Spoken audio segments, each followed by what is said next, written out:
Hi everyone! This is me, Julia Aglabahat from Tell Me I'm Alive, and I'm promoting that movie kasi ako po nag-direct ng film na yun. So, I hope you like it, my first upcoming short film.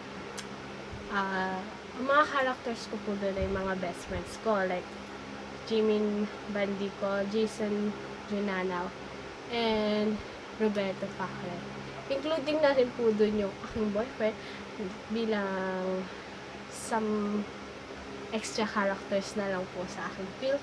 So, ang writer po nito ay si Jimin Bandico. Siya po ang gumawa ng story. And ginawa ko na lang po ng imaginative storyline para sa upcoming short film. So, small YouTuber lang po kami. Small filmmaker lang po kami. Nag-uumpisa pa lang po kami sa aming journey para sa aming filmmaking. So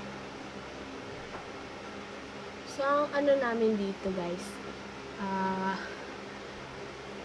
pinapakita na po namin sa film kung ano po yung mental health or mental oh my god, mental illness na makuha mo sa film na yun, or makuha ng character dun sa film. So, yung aming upcoming first film ay mag-showing sa November 1.